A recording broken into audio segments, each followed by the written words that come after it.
The Florida school shooting is spurring protests and a renewed push for gun control across the country. We're going to speak with a local mom who's part of a group pressuring D.C. for common sense solutions. Then more indictments, more denials, and more people cooperating with the Mueller probe. We've got the very latest on the Russia investigation with a former federal prosecutor who will explain what exactly is going on. Also, LeBron James versus Fox News. Basketball star taking heat from Laura Ingraham for daring to talk about politics. Why this, all part of a much larger trend, we'll discuss. Evening, everybody, and welcome to RFL. I'm Richard French, and thank you very much for joining me this Tuesday evening. Now, the Florida school shooting, it is mobilizing students to take action and demand the same from their lawmakers. Busloads of kids from Parkland, Florida, they're arriving in Tallahassee to meet with some of those lawmakers and to try to pressure them to finally do something about the gun violence we see, sadly, on a nearly daily drumbeat. Now, those very students, they're also organizing and trying to mobilize national calls to action. They are planning a national walkout by teachers and students for March 14th and days of protest on March 24th and April 20th to coincide with the anniversary of the Columbine school shooting in 1999. Here, one of the aggrieved students before she boarded the bus. After the first Columbine shooting, they should have changed the laws. After how many school shootings are we going to go through? We are only a month and a half in the 2018 year, and we've already lost so many people. I'm tired. We're done. We're not doing this anymore. Locally, students also protesting and calling for action. Here are some kids from Irvington High School, which is in Westchester. I don't want to just sit around and do nothing. I feel like I have to do something. The more people we can get involved, the more difference we can make. And I think a politician, especially those who are being funded by the NRA, their worst nightmare are students that are bonded together against this topic. And trust me, we've talked to schools and kids from around our region, the tri-state area, and they're all planning to make their presence felt both locally and then, as I said, in the not too distant future in D.C. as well. And let's take a look at where the public pulse is on this. Recent polls show that people, well, they're none too happy with the status quo when it comes to guns. New numbers are out this afternoon from Quinnipiac, and they show that roughly 2/3 want stricter gun control, less than a third do not. And get this, a whopping 97% of the American public want universal background checks. And in this partisan day and age, think of that. What does any issue get 97% of agreement in this country on? Let's bring in our first guest, Nicole Hockley. She is a co-lead of the New York State chapter of Moms Demand Action. It's a group created after Sandy Hook and its goal to finally get some common sense gun reform. Nicole, thank you very much. And it's interesting, this has a generational context. You have one daughter, 18, who's also very involved in this. We'll talk about that in a second. But your group was born out of Sandy Hook. Where you're sitting, I've had, sadly, many Sandy Hook parents who lost their child on that awful day. I sat in this exact spot and I said, this will be the defining moment that will change America. You can't have all those little first graders die without seismic action in this country. I read polls that weren't too dissimilar from the numbers I said. And yet years later, we sit here, and in many states in this country, it's even easier to get a gun. And whatever we've hoped for Washington never materialized. Why do you think this time it's going to be any different? Well, first, I'd like to say that a lot has happened since Sandy Hook. On state levels. On state levels. We have had 25 states pass laws to take guns out of the hands of domestic abusers.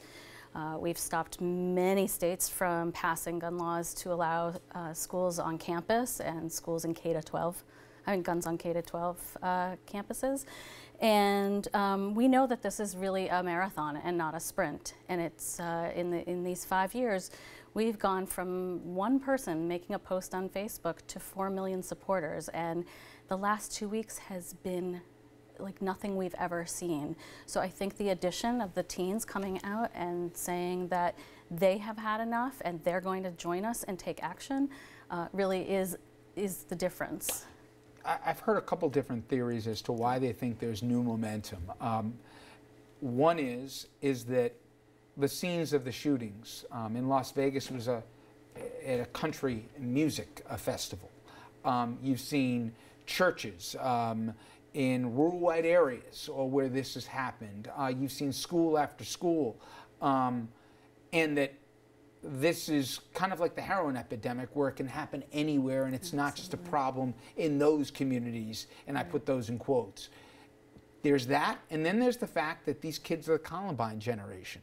And unlike the kids of Sandy Hook, they're old enough now that they can speak in many ways for themselves, and I think have done amazingly well in articulating, since that tragedy in Florida, why it is a tipping point. Of those two reasons, what do you think is driving at least a different dialogue than we've seen in a while? Well, I think both of those contribute to it, but I also think we have the midterm elections coming up in not very long. And that timing, combined with everything else that's going on, really gives the teens something to sink their teeth into and to make happen now. We don't have to wait 2 more years for this to happen. We can start working on the elections right now, telling legislators, putting them on notice that if they are not going to pass common sense gun legislation, we're going to throw them out of office, and we're going to elect people who will. Who should be the messenger for this? Because one of the things that I've always felt was, years ago, there was a tragic shooting in Jersey City where a guy who never should have got his hands on a gun did, and he killed multiple officers. And this big burly police chief got up there and said what I haven't heard another cop say: they got to stop being afraid of the NRA and doing it. I've thought that face, more than maybe a Nancy Pelosi or a Chuck Schumer or whatever, even as well-intentioned as they are, should be the voices of it. Now, I think maybe it should be the kids. Can it be a wide cross-representation, or is the best chance for meaningful reform lawmakers having to say no to teenagers? I really think that it has to be a multi-pronged approach.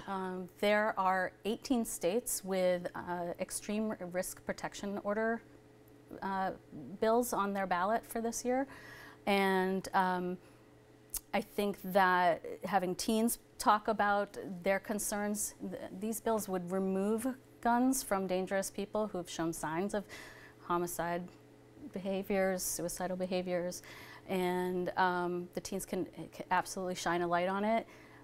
Law enforcement absolutely is very concerned about going into these situations. This would allow them to petition a judge to remove guns from dangerous people, and so I think it's all of us. You know, we can't work in isolation and in silos. We have to all come together. So does it become a coherent message? Who drives the bus as to what the ask is for? And I mention that because take a look at what we saw today. President Trump said he's going to move on something, frankly, that was promised months ago, which was the bump stocks, that he's going to urge Congress. There's still a lack of specificity. But Florida, in the immediate aftermath of what happened at Parkland, said that they will not even take a floor debate about re-examining an assault weapons ban. They won't even have a debate, let alone a vote on it. So, and as you say, politicians, you know, they're worried about the ballot box. They're obviously not that worried enough about it to have a conversation. So where do you think this is? Because it's going to be a month from now till that big Washington march. Yeah. Do you worry that that's almost too long from now? I don't. I think that the election cycle is very long and that the pressure has to be kept up continually. We are supporting the youth in marching. We're actually launching, we've already launched a Students Demand Action organization, which will be having a call nationwide tomorrow night. So if anybody is interested in being a part of that, they can text students to 64433 and get on that call tomorrow. And if you could just remind folks who just heard that, sure. The text number, and also if you do that, the when and the what. Sure. So we have this program to give students voice. It should be the students in high schools, it should be the students on college campuses, it should be the teachers, it should be the police, it should be everyone saying we don't want this to happen here. And we're not going to allow it to happen anymore. So when can they text? So they can text between now and noon tomorrow. Okay. Students to 64433. Okay. And they will get an email with information on how to call into this national call, which will be happening tomorrow night, I believe at 7:30. Okay. So, you know, we need those student voices, we need everybody's voices, but we also really need to pay attention to the elections. And if I could, just because I don't want to run out of time, is, Nicole, when you say this, that's part of what happened, I think, you know, 5 years ago, which was, what is this? Some people wanted the assault weapons ban, some people wanted the background checks. There's obviously stricter controls, and it became, for those who wanted to avoid this conversation or to go against political action groups or the NRA or whatever, it became easier to say it was too unwieldy. Right. This time around, will it be more narrowcast what the ask is? Is it about all the things I just mentioned or one of the things? We are really very much focused on the emergency protective orders. We know that deal primarily with the mentally ill, right? Mental illness is a piece of it, but there are certainly tons of mentally ill people who are not violent. So this is really about keeping guns out of the hands of dangerous people. We know background checks work for those people that have a criminal history, a history of domestic violence, a severe history of mental illness, but those are only for people who've been hospitalized. And a mental illness can come when, you know, at any time. And hopefully in this time there'll be more specificity when we say that population, who's that population. But I think we all agree, and the one thing we found out is it's great if certain states have databases, but if there's not a national database, it's far less effective and complete. And the administration is talking about cutting the budget to that. Exactly, So, and the devil's in the detail. So a national database has to be a part of this, right? It really does, but the extreme protection order would allow somebody to notice that someone's having a problem. Just like in Parkland, everybody knew there was something wrong.